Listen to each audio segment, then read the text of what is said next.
All right, good afternoon. I'm going to post the sign-in sheet for today inside of the chat one more time in case you missed it. And again, welcome. This is the session 5, Let's Get Certified. Today we're going to be talking about Google Classroom and Google Drive. And the way that I've kind of structured this is similar to the last few weeks. We are going to just take a look at what the test is in general, what it's going to have on there, and then we're going to do a little bit deeper dive into Google Classroom and Google Drive. And to be honest, there's not much that you'll need to know. And genuinely, if you are already using Google Classroom, you're going to have no problem with that aspect of it. If you even go to Google Drive here and there, you're probably going to be all set for the Google Drive part of this as well. We're certainly on the at the final stretch here. I'm opening up the calendar right now. This week we're looking at Google Drive and Google Classroom. Next week we're going to look at Google Sites and Google Calendar, and then the week after that we're going to do like a little study review of just the last little bits that you're going to need to know for the test. So and like I said, we are at that point where we've done the heavy lifting, and we are at the home stretch. Now, if you are like, what do you mean you're at the home stretch? This is the first time that I've been here. Well, this is session 5, but you can start here, so it's no problem. You are in the right spot. And in fact, I'm going to go ahead and put on this slide. You can join the Let's Get Certified Google Classroom. And this, you can, and I'm going to link this into the chat as well.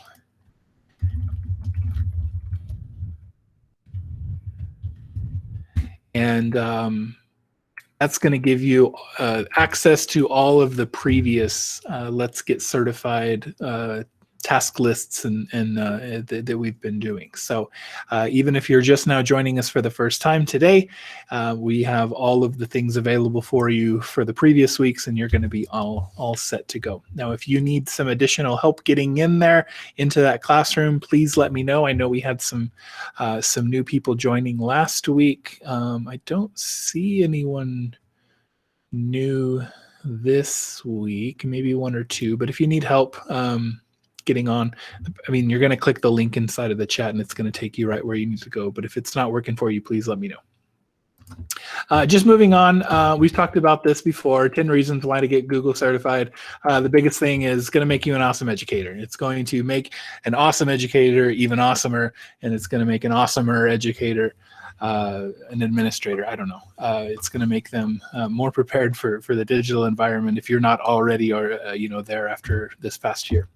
And remember, level 1 status just indicates that you are able to successfully implement G Suite for Education to enhance your teaching and learning. It's not replacing anything in any way. It's not going to you're not going to turn into a robot and start teaching that way. You are just going to be able to do things a little bit more smoothly.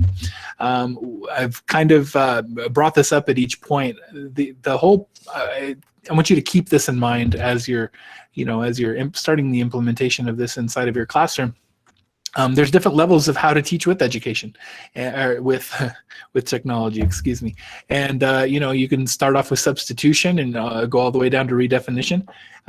We want to do all of these things, right? And we want to start and kind of move between them as we go through these different levels, right?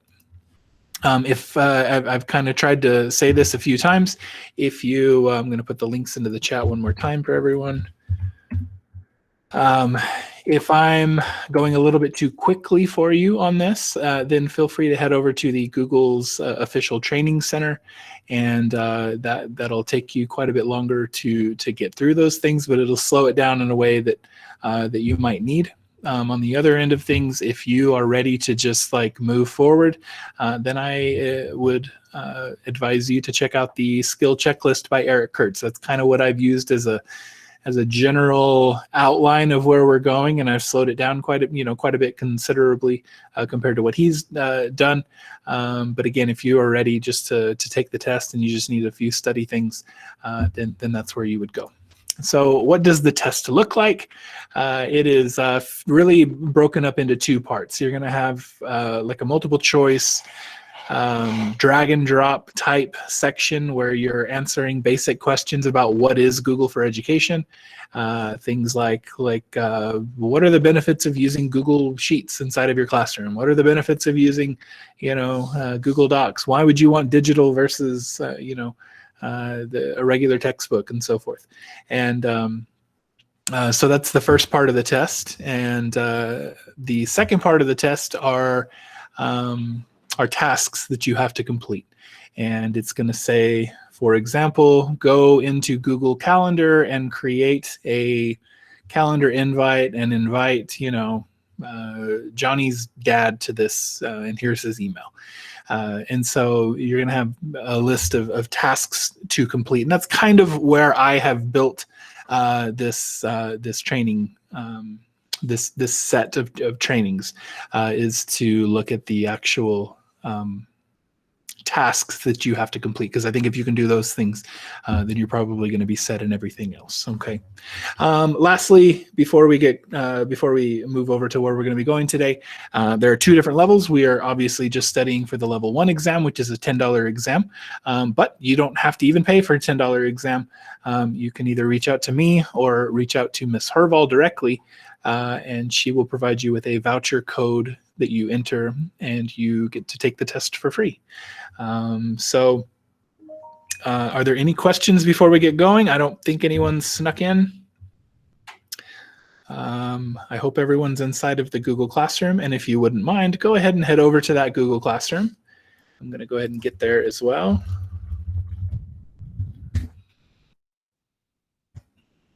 I'm going into the Let's Get Certified, and I'm going to head over to the Classwork tab, and at the very top you should see one that was posted at 1:56 p.m. and it's the Let's Get Certified for Classroom and Google Drive. Now, the way that I had done this, let me just make a copy. I don't want to mess with anyone else's. The way that I had kind of done it the first few weeks when we were really digging in deep to like docs and sheets and slides and whatnot, was I gave everyone some time to just kind of look through them. I think I gave like 15 minutes just to like try to get as much done as they could, and go from there. With these, there's less tasks really for you to do, and it does become more of just like an understanding. Just to kind of full disclosure, whenever you look at the tasks on the level 1 test, like there's really only like one level 1 question for a classroom, and there's really no questions that are tied directly into Drive, but you kind of have to know what to do in a couple of the instances. So it's not like Google Docs where you open up Google Docs and you do these 5 things, and with these it's a little bit more gray area. You just kind of have to do go along with what's being shared. So I think I'm sharing the right tab right now. This is what you should be opening. Are there any issues with anyone not able to open this task sheet? Now's the time to speak up. I'm not getting it open. I went to Let's Get Certified. I'm at that right now. Okay, let me go back into that tab. And Judy, are you in the Classwork tab?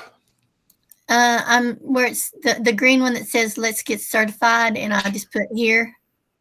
Okay, so if you head over to my screen, you can see I have switched over into there's different tabs at the top, and so I clicked on the Classwork tab. Okay, got it. And then the very top one should be Let's Get Certified Google Classroom, and then it cuts me off. Right. You're gonna click on that one, and then there should be a Google Doc for you to open. I got it. I got it. Go. Okay. All right. Anyone else? Okay. And again, if you have been using Google Classroom this year, in any consistent way, then you probably just sign out now. You're going to be all set. But if you haven't, and maybe you've used it here or there, or you're an IA or something like that, then you might not really be familiar with all these setups. So instead of giving you time just to go in there again, I don't want to waste anyone's time at this point in the year. If I know that I kind of said this in my morning, time is better than gold for you right now. And so I want you to get the information you need and get on with the rest of your work week. So I'm going to go ahead and get started, and we'll just work our way through these things and go from there. So let me share. Well, I guess I'm in the right spot because we're doing Google Classroom. So so the first thing that I needed to do was to set up your classroom classes. And so again, I have, let's see, what is this? 8 classrooms already created. It's going to ask you to create a classroom inside of the test. Funny enough, I took the test, and that classroom that I was supposed to create was already created for me. And then I talked to someone else that did the test, and they're like, yeah, it was created for me too. So you might not actually have to create it. They might have made a mistake on the test. But regardless, up at the top right, you can click the plus button to create or join a classroom. And so if you, I should actually take a step back. When you first sign in to Google Classroom, and I can't actually replicate this because I've already signed in once. But when you first sign in, you're going to be asked, are you a teacher or are you a student? And so no matter what, because you're a teacher, you're going to pick a teacher. Even if the principal says, and this is not related to the test, but even if the principal says you need to join my class as a student because you're going to be turning in your lesson plans to me, you're still going to pick a teacher on that first screen, because if you don't pick teacher, you're never going to be able to create a class. You're going to be listed only as a student. So I'm going to go ahead and click create class. And I'm just going to do, test class for Let's Get Certified. The test itself is going to tell you exactly what to name this, exactly what the section number needs to be, but I'm just going to create it right there. It does take a little bit of time to get this going. It has to kind of get all of its all the files set up, and then it creates some stuff inside of your Google Drive automatically, but it does that in the background, and it's going to drop you off in here. So setting up your classroom classes, that's how you would do that. And if you wanted to create multiple classrooms, I'm going to go back up into the classes. You could either just create another class right here. You could also copy classes. So here's my Let's Get Certified class. If I hover over it, there's 3 dots that appear, and I can copy this, and it will take everything that's already in that class, except for the kids, except for the students, and it would make an additional copy so that, if I know that my first period class is going to be the same as my second, my third, my fourth, if I teach high school and I have the same, prep periods for all those, then I can do that very quickly. All right, so the next thing to do is to add the students to your classroom roster using a class code. Now, you already did this today if you just joined, and I've tried to share this each week. There's a classroom code that instead of having, I guess there's 2 ways to do it. There's a link and then there's a code. And so I am going to go back into my test class here. And here's my class code that's listed up at the top left. And I can display it. I can copy, let's see, I can copy this by highlighting it and clicking copy. I can also click this copy invite link, which is a little bit different than the code. But it really just needs, you just need to be aware of how to share this code with people. So usually, at this point in the year, we're not really adding kids in any way. They're already joining into the class. But this is how you're going to get that class code. The invite students to your classroom, it's in the same spot. That's using the copy link and maybe sending them an email with it. Or in real life, we're probably going to send that to a parent, right? The next thing it says to do on my list is to communicating in the classroom stream. Now, this is something that you are going to do on the test. The name has changed though. So if I'm in my stream, I can click announce something to my class. They call it something different on the test, but it's the same thing. At one point you could make an announcement and you could ask a question. You could do a few things. There was a few different buttons, but they've all kind of consolidated that down into one spot. So it's going to tell you to make an announcement to your kids or to do something. What was it? Share this, whatever it is. If it tells you to do it in the stream, there's only one option now. and so you can make this announcement. So everyone's going to get this from me. Now I can also post this in the future. I can save it as a draft. On the actual test, it just tells you to post something. So I'm just going to say hello to all right there, and then it's posted. Now, I could also, if I wanted to, attach things. I can attach a Google Drive. I can attach a link or a file or a YouTube video. Very, very similar to whenever I'm making an actual assignment. I can do most of the same things here in an announcement. The only thing is with an announcement, I'm not going to be able to grade that in the future. It's just kind of providing them more of a resource along the way. Okay. So that is communicating in the classroom stream. Any questions before we get into the assignment? Nothing too different here. You're probably all like, yeah, I do this 42 times a week. Thanks a lot, Stephen. But I'm nothing if I'm not thorough with things. So inviting to the class, I do want to go back here. There is another way to invite people into the class, and that's just by going into the People tab. And you can type in their email address here. So if you have a kid's name, and instead of having to provide them with a link or provide them with the class code, you can just invite them directly. And that way, the next time they go into Google Classroom, it pops up. It says, you've been invited to this. Would you like to join? And then they probably X out of it, and you have to do it again later, right? That's usually the way that it goes. But ideally, they would click join the first time. Okay, going into the classwork. You're going to see something a little bit different here. First of all, is we have this ability to create a Kami assignment. That is not what the test is going to ask you to do. It's going to ask you to do a regular assignment. If you are not seeing this Kami assignment, that's okay. It probably just means you're on your own personal computer and you haven't signed into Google on your school account. But you're probably seeing this if you are on a Chromebook that's owned by the district, or if you're logged into Google. Into the actual browser with Google, because we've added the extension for Kami along the way. But beyond just this Kami assignment, these other icons are going to be the same regardless of how you're signing in. So you can create an assignment, which is what you're going to have to do on the level 1 test. You can create a quiz assignment, which is actually going to create a form. When you create a form on the test, though, you're not going to do it inside of Google Classroom. So don't worry about this button. You can ask a question here. This used to be located in the Stream tab. Now it's located in the Classwork tab.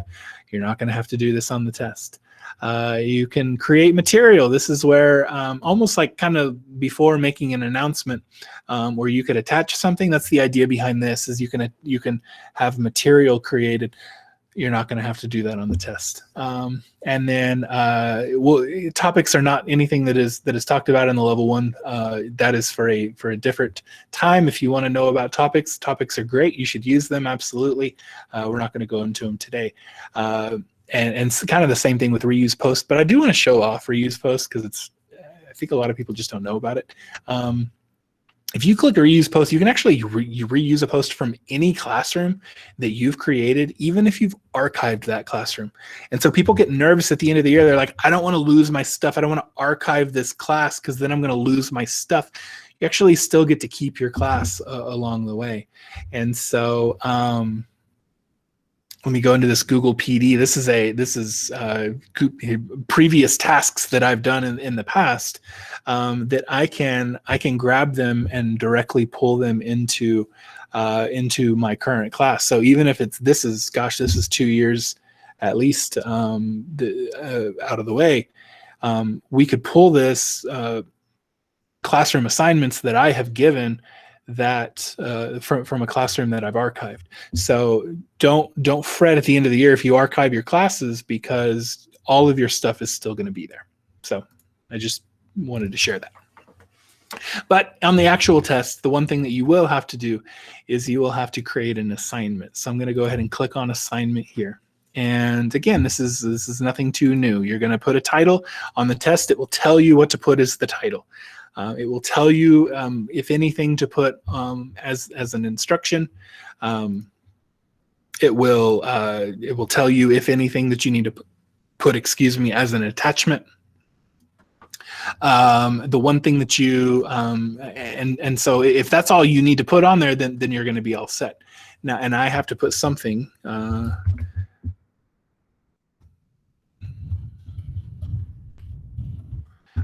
So what it is going to have you do on the test, well, first of all, over here is going to be all of your options on which class you can send it to. You can actually send to multiple classes at once. So if you have a history class, if you teach, middle school or high school and you have different sections, you can click all the sections at one time. That way you have one post so you don't have to go around to your different classes and pick them. But I love this idea too, is inside of one class, I can select specific students. Now there's no students in this class, but if I were to go to a class that had 20 students, it would list them all here with check marks next to their name. And I could differentiate, make a high level, make a medium, make a low, and send out different assignments to different kids along the way. And so I really, really just love that idea. And I can do that by changing, instead of going from all students, selecting individual students. Again, nothing that you're going to have to do on the test. What you will have to do on the test is select a due date. And it probably is going to tell you like sometime in the next 2 weeks. Well, it's always going to default to the next day. So today's the 3rd, it's going to default to the next day. And so I'm just going to pick the 10th. And if I click the optional time, it's going to pick 11:59. Pro tip, don't change that. It's a good time. It's what people use in college. It's you might as well get used to them seeing it, that if you give them the assignment is due on March 10th, give them all day on the March 10th to do it. They don't have the same schedule as you, so don't hold them to the same schedule that you have. It's not going to ask you to do anything on topics. It's not going to do any of that. It's not going to ask you to schedule it, although you can. It's not going to ask you to save the draft so that you can actually assign it later, but you can. It's obviously not going to ask you to discard it, but you can. It's just going to ask you to assign it. And whenever I click assign, it's going to go out to all of my 0 students that are in this class so that they can take this test. That's the bulk, right? That's the big one, is doing that. Now, you need to also just be aware that there are other things that you can do inside of Google Classroom. And I'm going to have to go to an actual class to do this. So I'm going to go into my test class. And my poor son is the only one in here, and he's always getting emails and stuff. But it's also going to ask you not to do it as a task necessarily, but it's just going to ask you to be aware of the idea that you can make private conversation with a student inside of Google. And by that I mean I could email them by going into the People tab, which is where I am. I can go into the People tab and I can email the student directly. You can email them without going into Google Classroom, though. What is nice about this is that you could also go into an individual assignment and provide comments, private comments to them there. And that's more of what it's the idea of what they're trying to get across to you that you can do inside of Google Classroom. So for example, if I have this, here's a test Flipgrid assignment. If I go into all my students, I'm going to see all of them. Of course, it's just my son today. But if I were to click on his name, now at the bottom, I can add a private comment.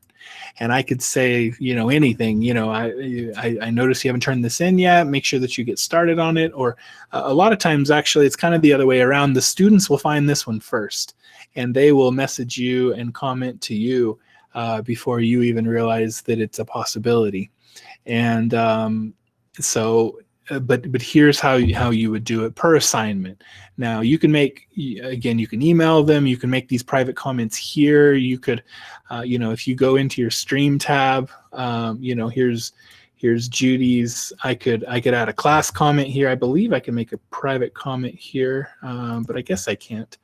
I know at one point you could, and it might need to be something different in order for me to do that.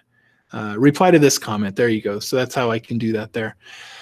But the idea is that, yes, you can make comments to your students using this platform. There's no need to go into a different platform and, to make a comment directly to them.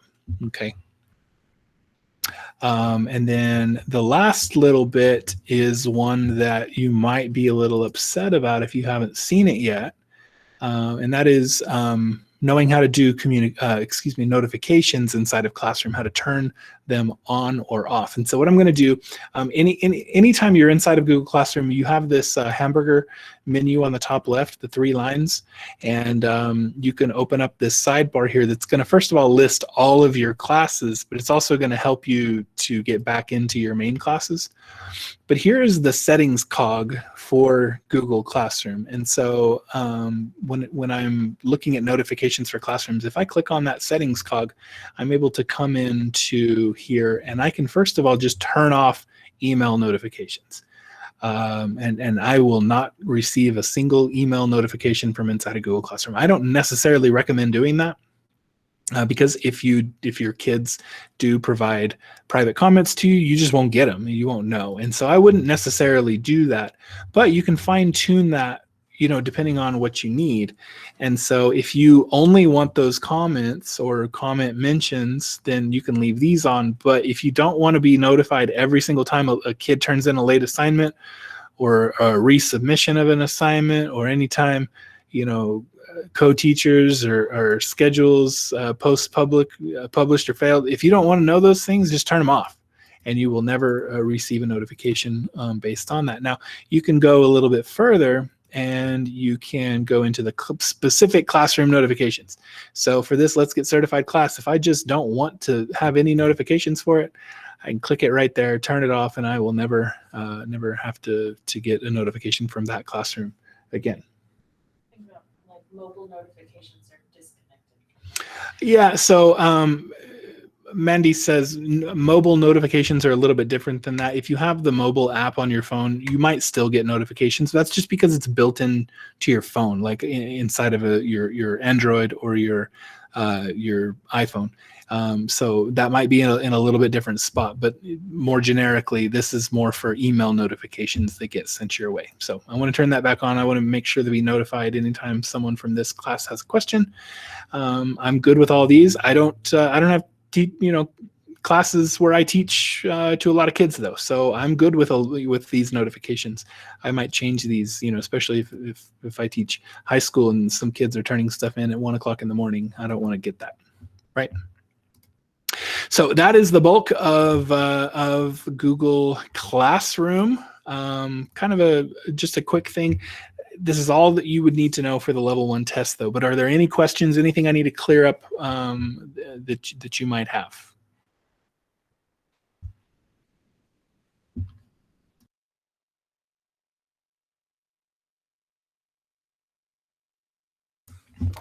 All right. Oh, someone unmute. No, I thought someone unmuted. Yeah, I did. Okay. I just wanted to ask the question. I couldn't find how to get into the teacher to show that you sign in for teacher. So Judy, that is only, it is only going to pop up the very, very first time that you have signed into Google Classroom. And even then, Okay. it might not pop up because in our district, we have a group that's set up that we try to pull in as many people as we can before they ever even log in. And if they're a teacher, we try to put them in the teacher group. Okay. And so even if you've never been to Google before, if it doesn't pop up for you and you're a teacher, then you're set. You're where you need to be. The way to test that, Judy, is just by clicking that plus button on the top right. And if you are given 2 options, join class and create class, then you're listed as a teacher. But when you take the test, it's going to be the first thing that pops up. You're gonna have to log into Google Classroom. You're gonna have to click sign in, and it's gonna say, are you a teacher or are you a student? And you can't actually do anything until you pick one or the other. And so you would click teacher. Okay, and is that at the very top? Yeah, top right. Yes, ma'am. Because I must be in the wrong thing. And okay, because I'm in the one which says the task sheet, your work assigned, it's got my name and it says add, create, turn in. Sure, and you might just open up a new. So you're in a specific classroom, and I think if you're in the specific classroom, it's probably not going to show up for you. Yeah, it's not Okay. going to show up for you there. So Judy, what you can do to test it to make sure on the top left you have those 3 lines. That's the hamburger menu. If you click on those 3 lines, you're going to Yes. get a list of all of your classes. At the very top of that, you can click classes. Okay, I just created a dummy because Sure. I don't really have, Sure. but I don't see anything where it says. So I if you mean, go, if you're back inside where it lists all of your classes, then you're going to get that plus button on the top right. But if you created a dummy class, you're a teacher, because you wouldn't be able to create that class if you weren't a teacher. So you're set. Okay. All right. Okay. All right. So I'm going to go ahead and head over to Google Drive. And this one's even going to be shorter. Again, there's no actual tasks directly linked to Google Drive on the test.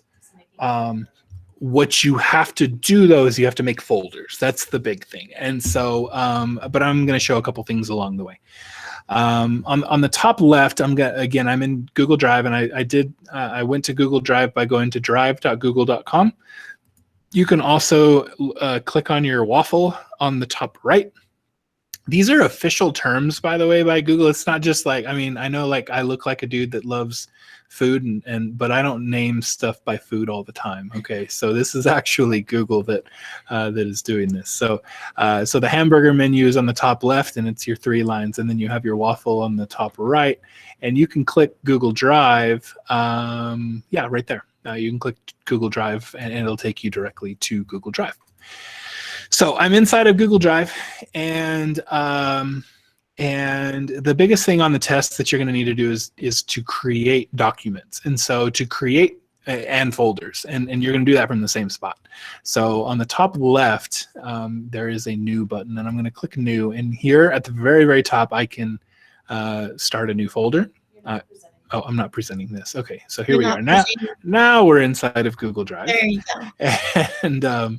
And so I'm going to click the new button, and here's that folder. So it's going to tell you, you're going to have to create a folder. You're going to have to name it this, and then you're going to, inside of that folder, you're going to have to create 3 more folders. And I mean, it's just kind of organization. It's going to be a lot easier to navigate because they don't have, you don't have 50 million files that are already there like I have them right now. And so, so I have my folder. I can create a folder just by clicking on it and naming it. So let's get certified test folder. And it's going to put it somewhere in here. I'm going to go ahead and open it up. And then it's going to say, create 3 more folders, A, B, and C, or whatever it is. And so you're just going to have to click new, create folder, and do that. So, so that's the first thing it's going to do is create those folders.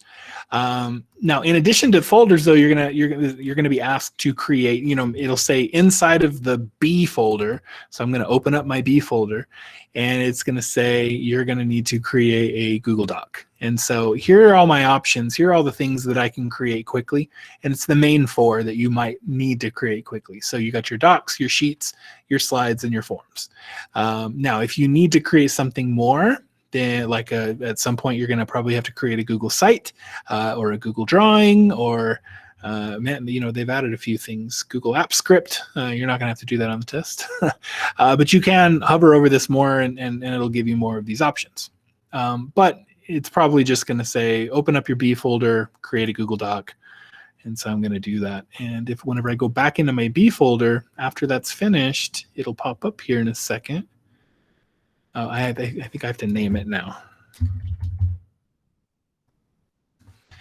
And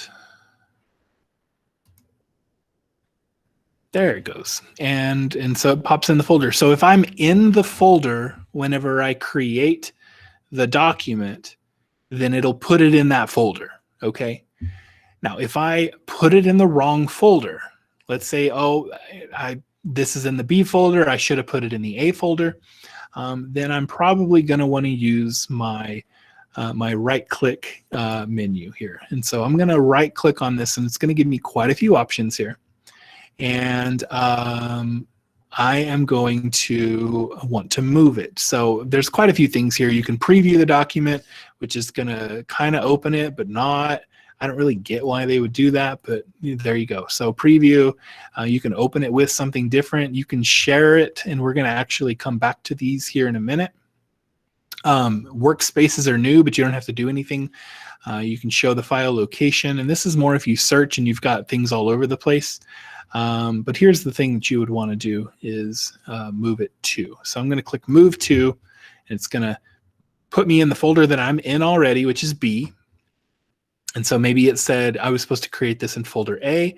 So I'm going to click the back button, and I'm going to click the folder A, click that button, and now I can move it to folder A. So now it's no longer in B. So whenever I come over to the A folder,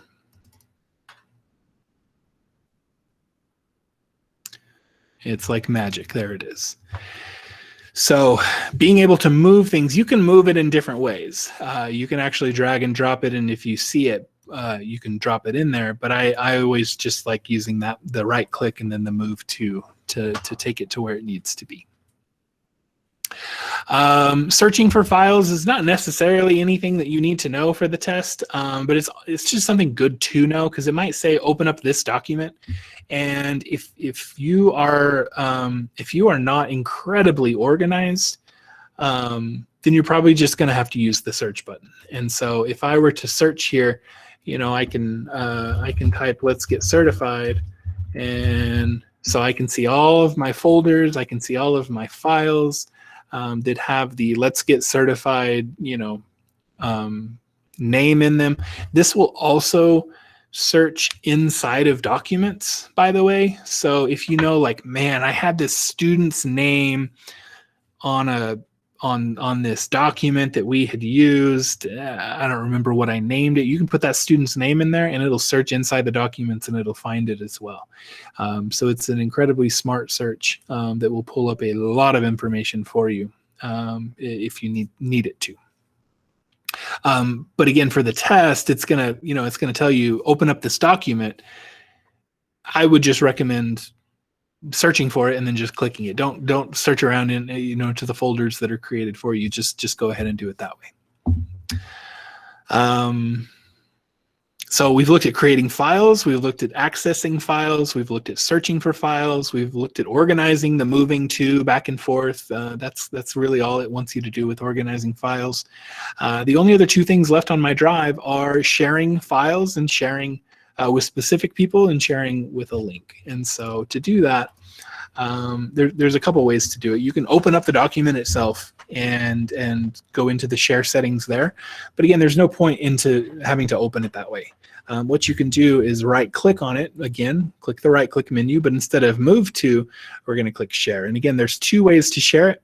I usually only use this top one because I can do everything from here. So I'm going to go ahead and click the share button. And I can send it to specific people. So Rebecca, I can send it directly to her. And it's going to tell me in the test, add them as an editor, add them as a commenter, add them as a viewer. And so I'm just going to add her as an editor. I'm actually not going to send it. I don't believe she's here. No, she's not inside the meet. So she'd be super confused getting a blank document with the word named on it from me. But this is how I would share that specifically just with Rebecca. And again, this is one thing that you will have to do on the test. So I'm going to click cancel. And I'm going to go back into that, but I'm going to right click one more time. So that's sharing with specific people. And then again, likewise, I can share files as a link. Now I can do this again, one of two ways. I can click the get link here, and it will provide me with this pop-up, and I can copy the link. I can change this from restricted to Carlsbad Municipal Schools. Anyone that has the @Carlsbad Municipal Schools would be able to open it. So if I use my work account and I open it, it'll open it. If I use my personal Gmail account, it will not open it. It'll say, you don't have access to this file. And then lastly, anyone with a link, and it'll tell you on the test whether who to share it with along the way. Send this link to a parent. Well, if you're sending it to a parent, you're going to have to include anyone.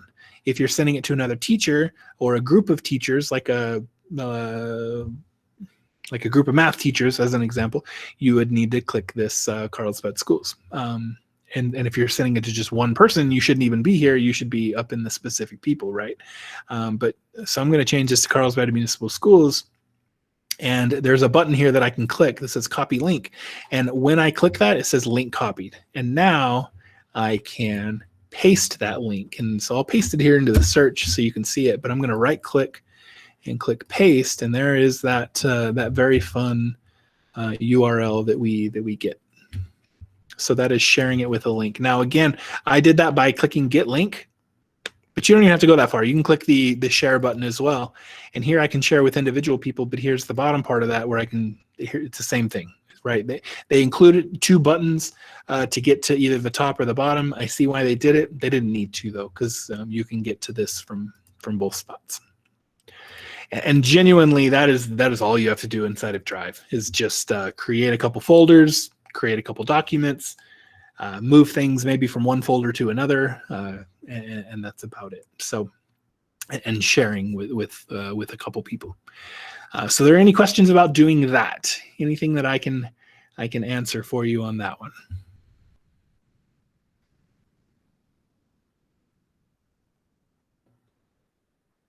If you can settle, if everyone could just settle down for a second, that would be great. That's all I have, guys. That's all I've got this afternoon. As I said, we're getting closer to the date of me no longer being able to share any level 1 information with you, and you guys being ready to take the test. So if you can do the things that are on that task sheet, then you're going to be all set for this aspect of it. So I'm going to go ahead and let you guys head out of here for the week. Again, next week we're going to be looking at Google Sites and Google Calendar. There's just a couple little things that you have to do on there for level 1, and then we'll be ready to take the test. So yeah, I'll go ahead and let you guys get out of here for the week, and but I'll stick around for a couple minutes in case you have any questions that I didn't get to during the test or during the session today. So again, thank you for everything. Thanks for being here. Ask any questions you might have either through email or just hang out a couple minutes. But I hope you guys have a wonderful rest of your week.